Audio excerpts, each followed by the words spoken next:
a voluminous 886 pages. It is only through the use of this book that psychiatrists can diagnose, drug, and bill for services. In fact, the psychiatric industry currently uses the DSM to collect over $72 billion in private and government insurance money.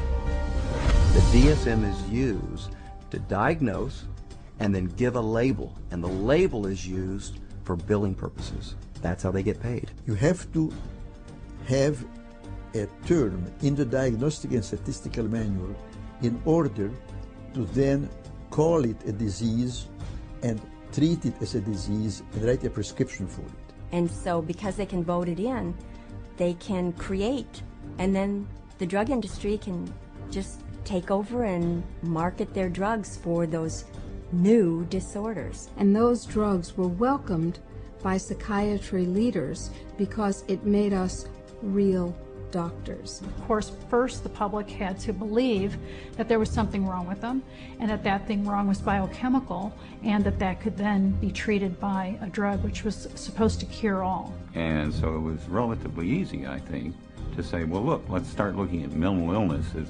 fundamentally a matter of chemical imbalance in the brain. Chemical imbalance is a term that's used as a marketing ploy, as opposed to anything that there's scientific evidence to support. Nobody has yet measured, demonstrated, or created a test to show that somebody has a chemical imbalance in their brain.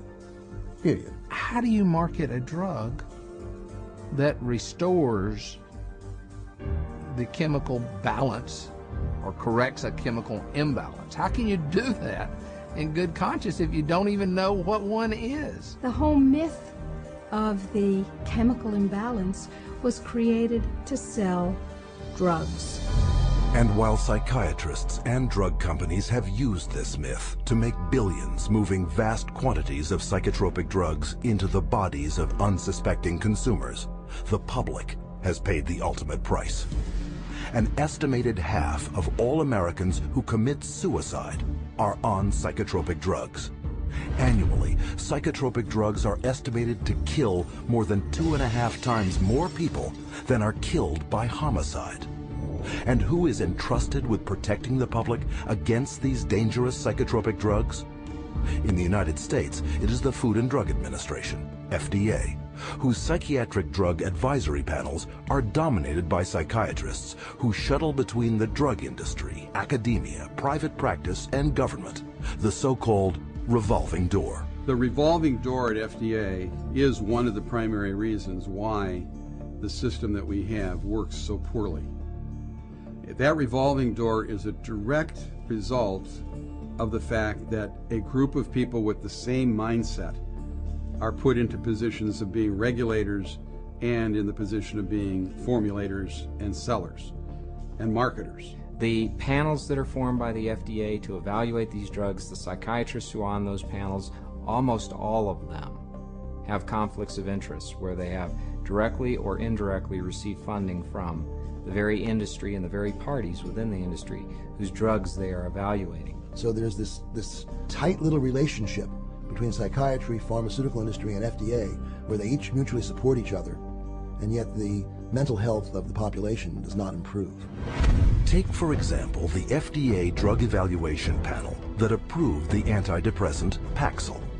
Every psychiatrist on that panel has financial ties to the pharmaceutical industry. And these conflicts of interest have been rampant enough to prompt congressional investigation.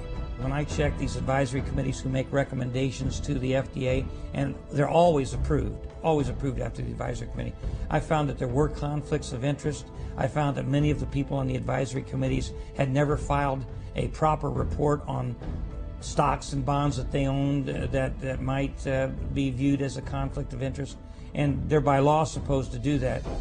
And this network of financial conflict of interest between psychiatry, the drug industry, and the FDA became even more entrenched in 1992, after passage of the Prescription Drug User Fee Act, also known as PDUFA.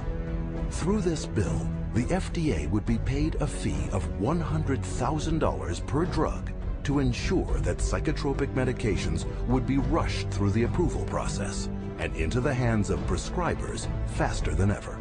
Congress told the FDA, your job is no longer to make sure drugs are squeaky clean safe before they get out on the market.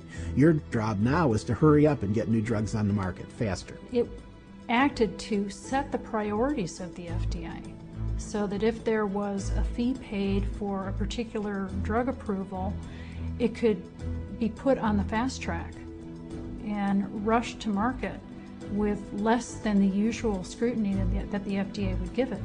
And this fast track has traded safety for sales. Since the passage of PDUFA, time spent on drug evaluation plunged from almost 2 years in 1992 to only 6 months 4 years later. Meanwhile, the number of new drugs released to the public doubled. Though fast-tracking is disastrous for public safety, it reaps huge profits for psychiatry and the drug industry. Because the sooner a drug is approved, the sooner it makes money. And the money is big.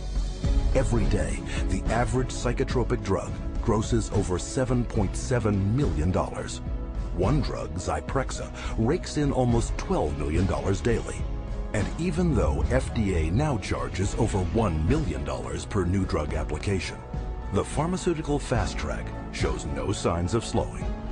If you look at the relationship between the FDA, the pharmaceutical industry, and the psychiatrists, there's some kind of game that they're playing there. And what is the game? Well, you could say it's money, definitely money. And when you follow the money, you realize that there is no money in health. There's big money in disease. That's why all you hear about is managing disease or treating disease. You don't really talk about curing disease. And so psychiatrists have become mainstream doctors in America. And that is because of the pharmaceutical industry. They can thank the pharmaceutical industry because they become mainstream and because they have a lot more money than they used to. And the drug industry can thank them because now they have thousands of soldiers in their army distributing these drugs to everybody.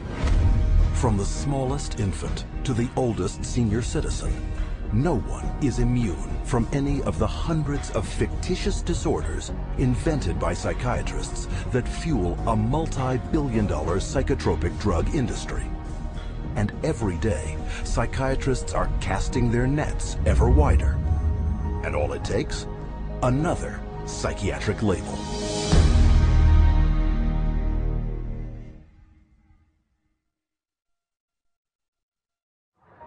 How many people do you know who have been diagnosed with a mental disorder? One. With a mental disorder? 2. I'm sure a couple. I know a few. About 3 or 4 personally. Probably 4. Half a dozen? I'll say about 9. At least a dozen. I'll bet I could count 15. 20 that I personally know.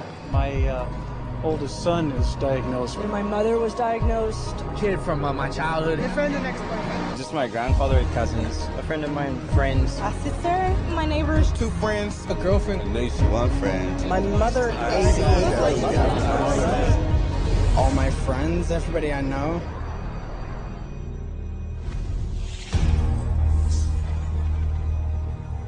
An apparent flood of mental illness is all around us.